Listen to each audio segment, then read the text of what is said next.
Adult vaccination নিয়ে কথা বলবো। অ্যাডাল্ট ভ্যাকসিনেশন, হ্যাঁ অ্যাডাল্ট ভ্যাকসিনেশন হচ্ছে যে 65-এর উপরে আমরা সাজেস্ট করি, যে কোনো রোগ থাকুক কি না থাকুক, ইনফ্লুয়েঞ্জা নিউমোনিয়া এটা সাজেস্ট করি। এছাড়া যদি 65-এর নিচে কারোকে ভ্যাকসিন নিতে হয়, ধরো কারোর কিডনির প্রবলেম আছে, ক্রনিক কিডনি ডিজিজ, ঠিক আছে, ডায়ালিসিস চলছে এরকম, বা কারোর ধরো অ্যাস্থমা, সিওপিডি বা লাংসের ব্রঙ্কিয়েকটাইসিস বলে একটা ডিজিজ হয়, সেখানে পেশেন্টের সারা বছর খুব কফ ওঠে, ঠিক আছে, ব্রঙ্কাসগুলো নষ্ট হয়ে যায়, এরকম আরও কিছু ডিজিজ আছে লাংসে, আইএলডি বলে, ইন্টারস্টিশিয়াল লাং ডিজিজ, এগুলোতে আমরা 65-এর নিচেই আমরা বলি যে আপনারা ভ্যাকসিনেশন স্টার্ট করুন। এর মধ্যে দুরকম আছে, ইনফ্লুয়েঞ্জাটা আপনারা বছর বছর নিন, বছরে ধরুন ওই শীতটা পড়ার আগে সেপ্টেম্বর অক্টোবরে। নিউমোনিয়া অনেক রকম ভ্যাকসিন হয়, 13 ভেরিয়েন্টের আছে, 20 ভেরিয়েন্টের আছে, 23 ভেরিয়েন্টের আছে। 13 আর 20টা এখন বেশি চলছে, বছরে সারা জীবনে একবার নিলেই হয়।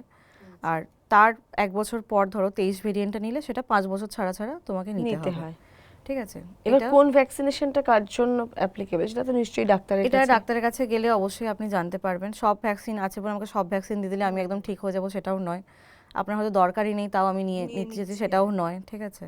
তো এটার জন্য আপনাকে ডাক্তারের পরামর্শ অবশ্যই নিতে হবে। ভ্যাকসিন চারিদিকে অ্যাভেলেবেল আছে, ওষুধ দোকানে আছে মানছি, তাও ডক্টরের প্রেসক্রিপশন নিয়ে আপনি ভ্যাকসিনটা নিন, সেটাই মানে বলবো সবাই। একদমই তাই। এই যে একটা সিজন চেঞ্জ হচ্ছে, ঠান্ডা থেকে গরম, গরম থেকে ঠান্ডা, আবার গরম থেকে বর্ষা, সর্দি কাশি তো লেগেই রয়েছে, কারুর যারা একটু দুর্বল ভেতর থেকে তাদের নিউমোনিয়া হয়ে যাচ্ছে। তো এই নিউমোনিয়ার প্রিকশন কি কি রয়েছে?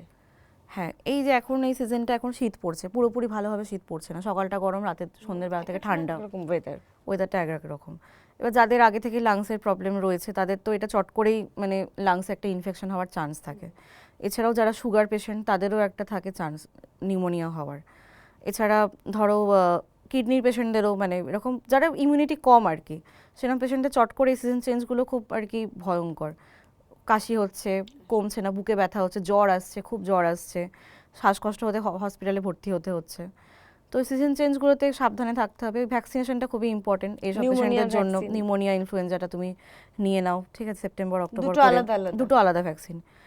ইনফ্লুয়েঞ্জাটা বেশি সাজেস্ট করবো কারণ ইনফ্লুয়েঞ্জা ভাইরাসটাই বেশি আমাদের হয়।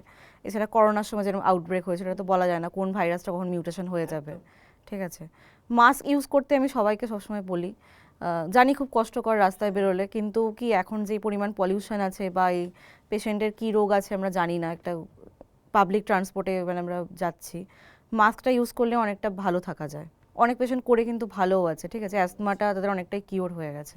ধুলোবালিটা হ্যাঁ আছে, প্লাস লাংসের এক্সারসাইজ করা, ঠিক আছে, আর ভালো খাবার খাওয়া, প্রোটিন জাতীয় খাবার, vitamin D, vitamin C, vitamin E, immunity বাড়ানোর জন্য এই খাবারগুলো খাওয়া, হেলদি ফুড খাওয়া, ফাস্ট ফুডকে অ্যাভয়েড করা, এই জিনিসগুলো করলে মোটামুটি, কোল্ড ড্রিঙ্কস আইসক্রিম অ্যাভয়েড করলে মোটামুটি অনেকটাই ভালো থাকা যায়। বারবার বলছি, এটা করে না সবাই, ঠিক আছে, জানে তার প্রবলেম আছে, তাও সে খেয়ে একদম লাংসে একদম ঘর ঘর করতে করতে চলে এসে একদম শ্বাসকষ্ট এরকম নিয়ে চলে আসে।